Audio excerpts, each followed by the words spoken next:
What's up, y'all? Welcome back to another episode of the Parent Network Podcast. I am your host, Ashley Aites, and we're just going to kind of interrupt this week's interview podcast episodes with just a little bit of truth from me.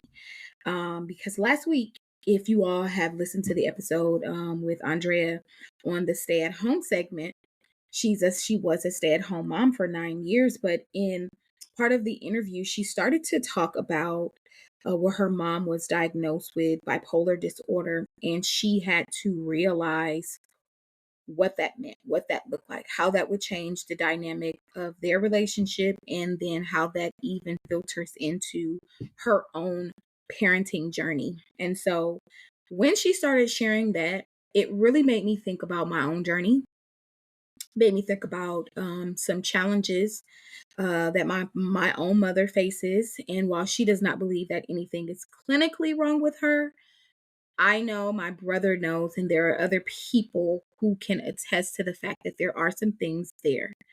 And here's what I want to say. It is not our job to force anyone into healing. Y'all know throughout this podcast, I have shared parts of my story, and I will continue to share parts of my story. But it is just that my story, and whoever is a part of my story, it's not to demean them, it's not to present them in a bad light, it's just to shed the truth, my truth, on how they entered into my story. And so when I share anything about my mom, it's not to present her in a bad light, because I recognize that she did the best that she could do with what she had. But there are certain times where we grow up, as adults, we start to see things very differently. And especially us that have children, either we're going to emulate what has happened, some parts of our journey and what we received is going to be infiltrated into the journey of parenting. And then we have a responsibility, once we become aware of it, to heal. And so I'm always sharing from a healed place, because trust me, I have cried, I have grieved, I have wept, I have prayed, I've done all of the things. And so I am at a place of peace where I can now share this piece of my story in hopes that it inspires and encourages someone that is listening and that will listen, that you are not alone, number one, and that placing boundaries and or doing no contact with a parental figure does not mean that you do not love them, that you do not desire the best for them, that you hate them. It doesn't mean any of those things. It means that you've come into a awareness that it's not healthy for you. It may not be healthy for your children and any other dynamic of your life that is going to cause for there to be stress, anxiety, division, confusion. It's unhealthy. So, I want to preface the story, and the conversation with that, because again, this podcast is for parental strategies, stories, conversation, real, raw, transparent, and vulnerable moments. That's what you all will always receive from this podcast, and that is my hope, to always give that. Now, let me get through the preliminaries. If you have not caught up on season 2, go ahead and after this episode, take a listen to the 2 interviews that we've done so far here on the Parent Network podcast. There are more that are coming out. And then subscribe, like, share, and download the podcast. Okay, y'all? And then also, after certain episodes, there will be a poll or there will be a question, specifically if you're on Spotify. It does not translate to any of the other platforms. But if you are on Spotify, please answer the questions or the poll. It will help me to understand where you guys are and your engagement with the podcast. So, those are my preliminaries. Now, I want to get into a situation that has happened to me recently where I've come into this understanding that no contact is efficient for my life when it comes to my mom. So there's some things, like I said, y'all, that my mom has struggled with throughout life that I've witnessed growing up. One of those things was, me being homeless a lot. And I realized that again, she did the best that she could. She didn't have a lot of tools to, how can I say this? To manage money. Money management was not one of the strong suits that she had. She knew how to provide. She knew how to provide. Even in us being homeless as a kid, she made sure that, I had a roof over my head. Whether that roof was a hotel, whether it was us being in a trailer, whether it was us on, the couch of someone, a family member, whatever that looked like. She made sure that my brother and I, we had a roof over our heads. Now, the instability of the transitions is a whole nother conversation that we can get into on another time. But I want to really just touch on in this episode the importance of standing your ground when you are dealing with any type of parental dysfunction, because if you don't, it's going to translate into not just your parenting world, but everything that is around you. So, there's been some transitions that my mom has gone through recently, and it was surprising to me. That's what I'll say. It was surprising to me because I had no idea that this transition that she has experienced or was experiencing was even a thing. Um, I remember, my brother wanting to do some things with her to help her, set her up for the rest of like the next 7 years of her life because she's very, very close to retirement. And so, she kind of denied his help in that area again. Not really the best when it comes to financial stewardship. And so, as I became aware that she was in a situation, and I think I shared this with you all before. If I haven't, you can read it in my book, Grace to Pivot, shameless plug. Find it on Amazon. But as I was saying, um, learning that my mom is in another transitional period that is very, very familiar really caused for me to become agitated. Now, before, because I was under this cloud of shame, and here's what I want to say about shame, you all. When we start to heal, when we start to grow and develop a relationship with ourselves first and understanding who we are, we start to understand that shame is what causes us to keep our mouths closed and causes for us to be ashamed of situations or circumstances that we have experienced. In no way, shape, or form do I want any listener to be ashamed of any situation that they may find themselves in because life happens. Let me say that. Life absolutely happens. And because life happens, we have to be aware of when life is happening to us and how we transition through that life experience. So, with that being said, my mom has found herself in a transition. And because I recognize that, again, she didn't have the language, she doesn't have the language that I have now, and she's not willing to receive it, get the help, all of those things. There were so many factors that played a part in the decision that I made for cutting contact, cutting cutting all forms of communication. This has been at least a 7-year or more decision. Because before, like I said, I didn't really understand it. It was just a lot of anger, a lot of agitation, a lot of frustration, but I would always give in to what she was asking me to do because she would say, I'm your mother. Now, I'm going to say this for us that are parents, because there are people that listen that are not parents. Having the title mother or father does not make you present in the child's life. Okay? We automatically receive the role of mother or father because we become impregnated or we're getting ready to become a father.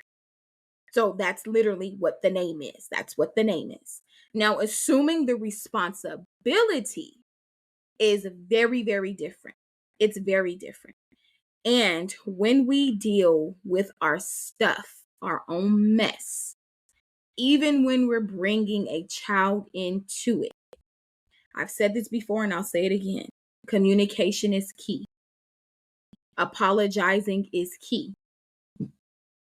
Making sure that the child knows that they're loved and they're safe is key.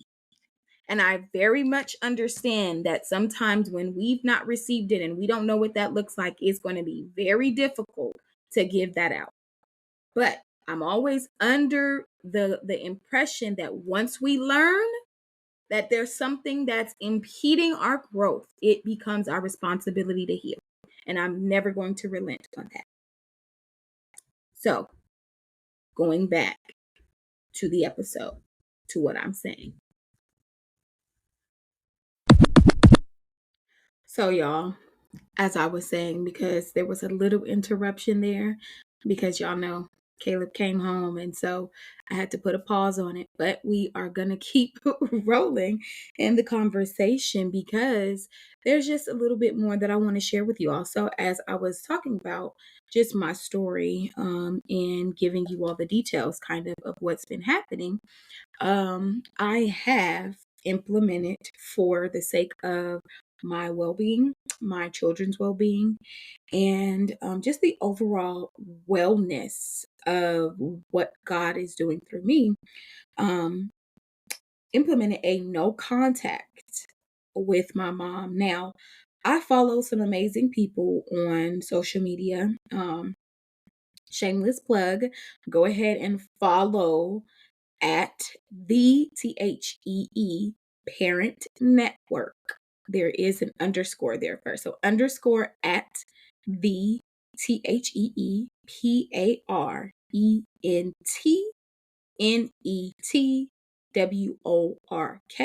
underscore at underscore the Parent Network underscore. Go ahead and follow us on Instagram. But there are some amazing people, though, that I follow on Instagram.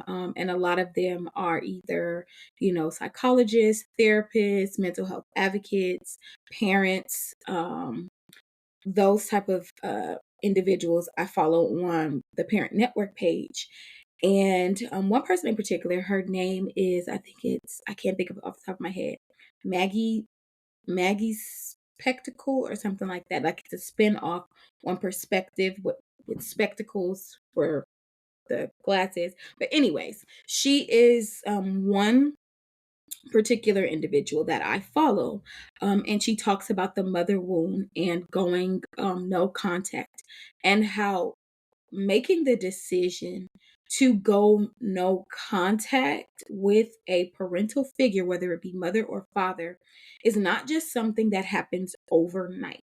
It is a buildup of trying to get them to understand, trying to see their perspective, and it's really not working and it's not healthy.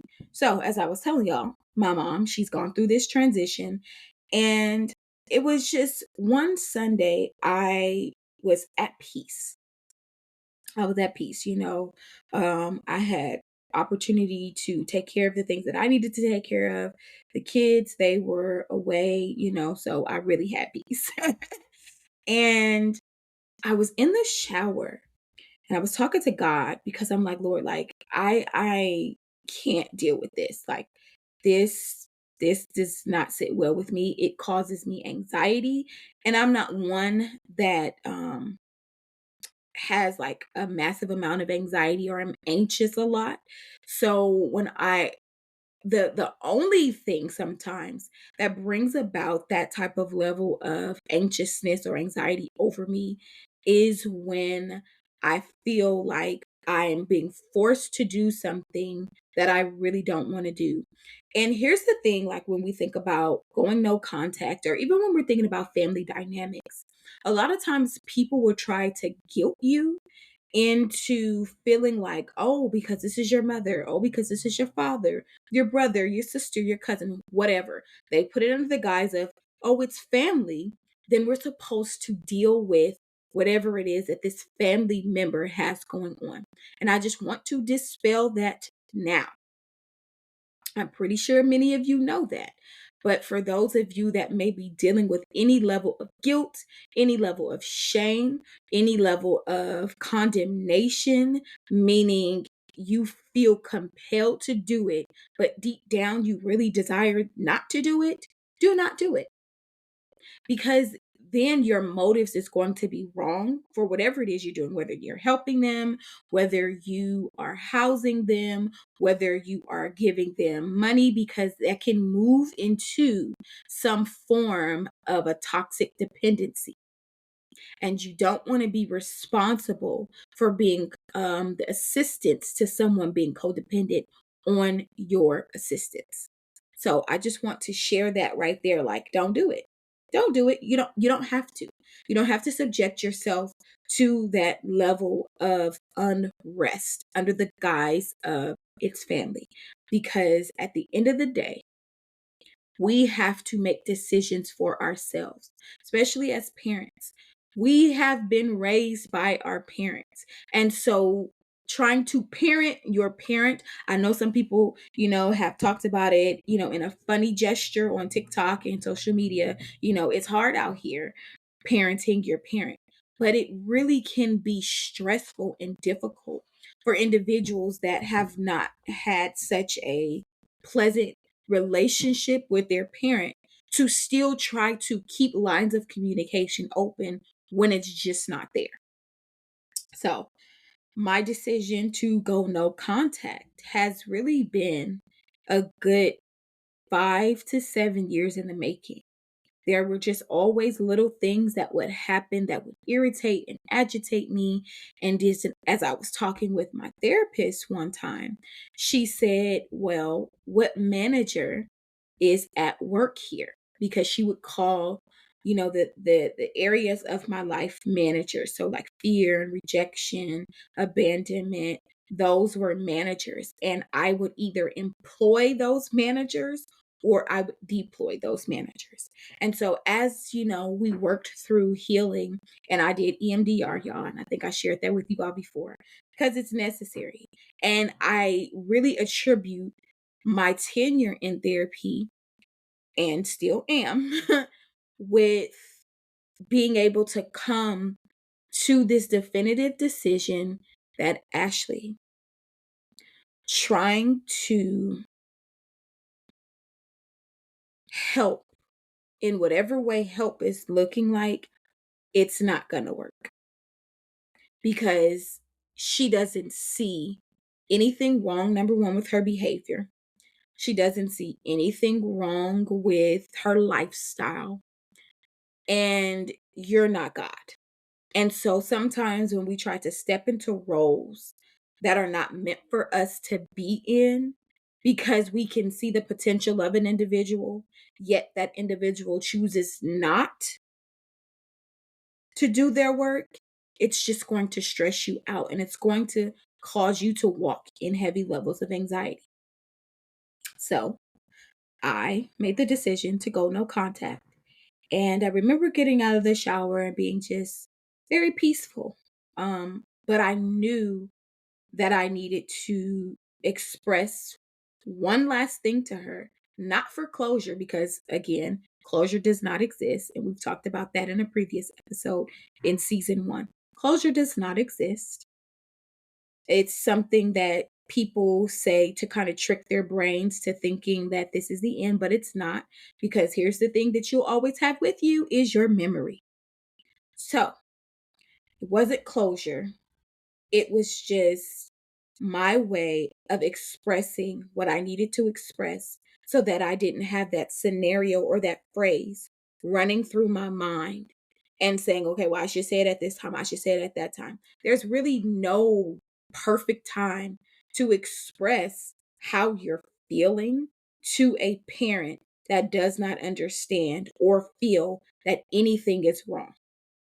So I opened up my phone and I said what I needed to say. And I opened it with a recollecting memory from childhood and just assuring her that I've watched you my whole life, my whole life. And there are some things that I gained from you that have been beneficial.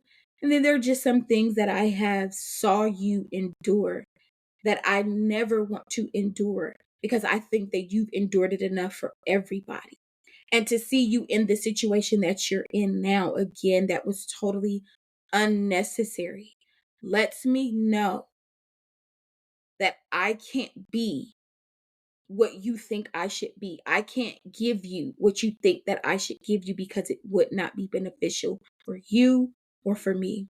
And I closed the message by telling her that I loved her and I was praying for her and to be blessed. And from that point on, I have not um I have not thought about, should I have not said that? Should I have not done that? I totally believe that this was a decision that needed to be made. Um and I know that she's going to be safe. I know that God is going to protect her.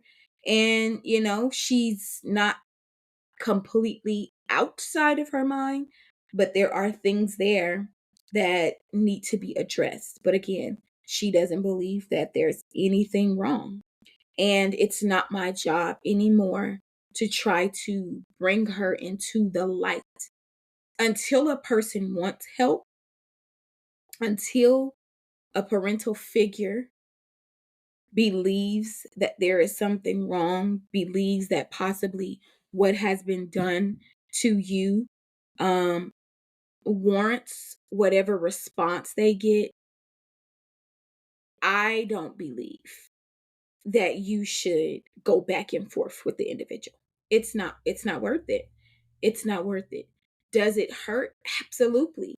Because you don't ever think that it would come to the place that it is. A lot of times I would sit and just think and say, like, how did we get here? How did we get here? And I remember talking to my brother and he was asking, how do you feel? And I told him, I said, you know what?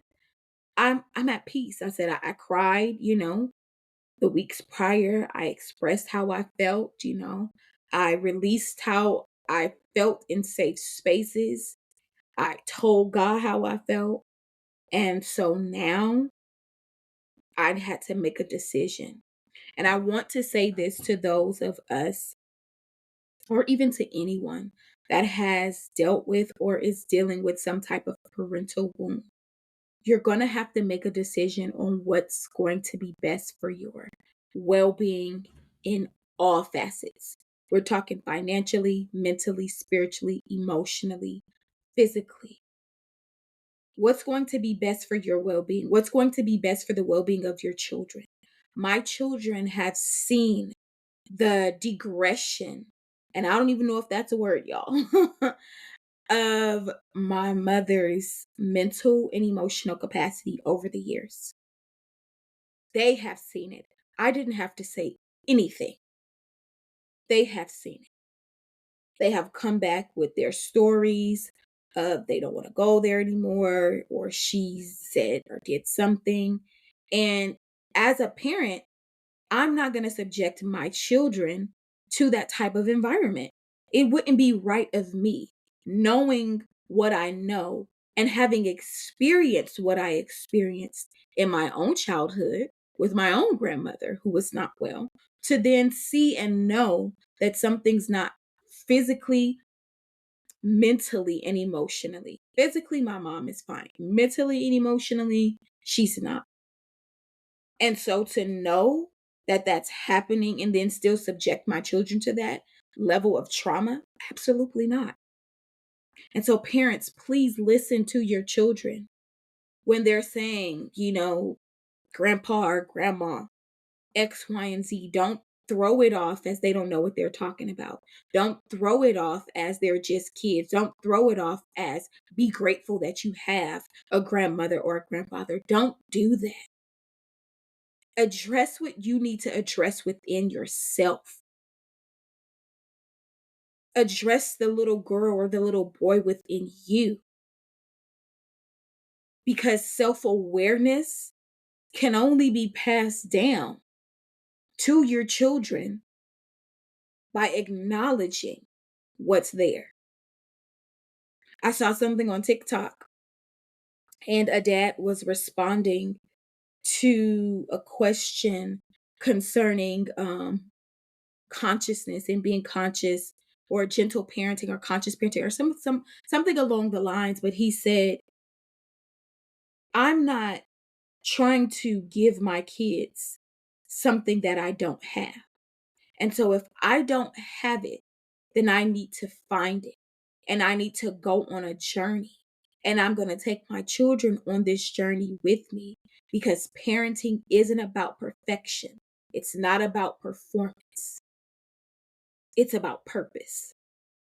And that resonated with me so much because sometimes we think that we have to be the perfect parent and we have to show up and we have to perform and we have to do all of the things. No. Parenting is a purpose because there are stages that we'll have our children physically in our custody, in our touch, in every component. And then they'll go off and they'll experience the world. And then we'll experience parenting in another way. But if we've instilled certain values within them that are going to carry them through their life, we have done our job well. And I'm always going to say apologizing to your children, listening to your children, communicating with your children. Even the hard stuff, y'all. I had to sit my children down and tell them. And this was about a year ago. I said, you know what? You guys are not going to be able to go over and spend a night at Granny's house anymore. And they said, well, we were just waiting for you to tell us that. We kind of knew. And we had to go over some things, though, that would bring awareness to why I made the decision that I made. It wasn't just out of, oh, I don't want you guys over there because she's not doing what I want you to do. No, I don't want to place you all in an unhealthy environment just because I need time to myself. We'll figure that out. We'll figure out what that's going to look like. And so here we are today. And I believe that it's going to be okay. I don't have any grief or regret for the decision. Like I said, I pray for her. I've prayed for her.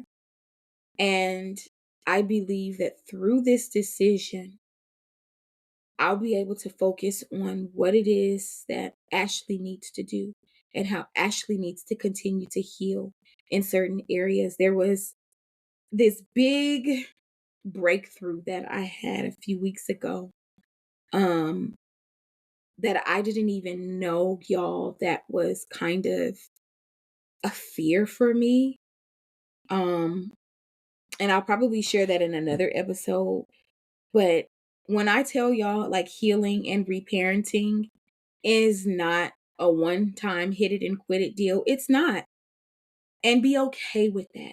Be okay when moments of sadness come up because you are still thinking again, going back to the memory part, because you have a memory of what you wanted it to be. Grieve that memory of what you thought the relationship should look like. And then be open to however the healing comes. However, God desires to bring healing to your heart in the area of the mother womb or the area of the father womb. Be open to it. But the only way that you can truly be open to it is if you acknowledge, number one, that it's there and you start to heal. I go by the AAA method that I created with me and the Lord one day. Acknowledgement, addressing, and then action. You have to put things in motion. It's one thing to be aware of something, but it's another thing to put feet to what you're aware to bring action and cause for that thing to change. It's a never-ending journey, y'all. Well, let me not say never-ending, because it does end, of course, when we die. But it's a journey that means you need to be decided. A decided person is a dangerous person because you can't sway them easily. And that's where I've grown to. I've grown to become decided in the fact that I'm no longer going to go on this roller coaster ride of manipulation, um, control, family ties. I'm no longer going to do that anymore. I'm going to stand my ground.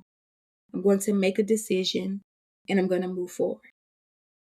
And so, although it may not be the desired outcome, it's a necessary decision.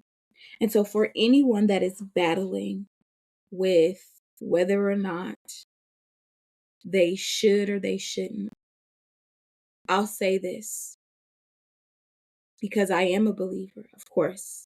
I prayed about it. I spoke with wise counsel about it. I have used the tools that I have learned and am still learning in therapy, talking with friends that have excellent relationships with their parents. And I've made a decision that is ultimately going to benefit my life. And so I will say this: make sure that you're getting sound wisdom. If you don't have a therapist, I encourage you to get a therapist. Have a coach or a mentor if you can. They're needful. Have some trusted friends, community, circle, whatever that looks like for you. And if you do pray and ask God to give you clarity on what it looks like, because God does not confuse us. God does not manipulate us. His love is not like man's love, where he's in one day and he's out another. That's how we are as human nature. And so I wanted to share that, just insert, my story real quick, y'all, in this season, as we're talking about all things, motherhood, and interviewing some amazing women. And the first two episodes, they've touched on just their situations and their challenges and their triumphs when it's come to trauma and when it's come to parental wounds. And so I felt it was just right on time to kind of share this part of my journey with you all as you will continue to learn. I am very transparent and as vulnerable as I need to help win the souls of the listeners. And when I say win the souls of the listeners, I always want whatever you all hear on the Parent Network podcast to be something of inspiration, something of transformation, that when you're not listening, you're still able to think on, this was said, she said this, or the person that she interviewed said that. How can I go about that? That's what I mean. I want these episodes to always work on the souls of people, to always try and get to the root of what's going on so that you can heal. Because it's from the root that you can cut it off. And then more new, fresh, healed roots grow up. So until next time, y'all, we'll be back next week. with the regular episode from one of our interviewees, and you're going to love that episode.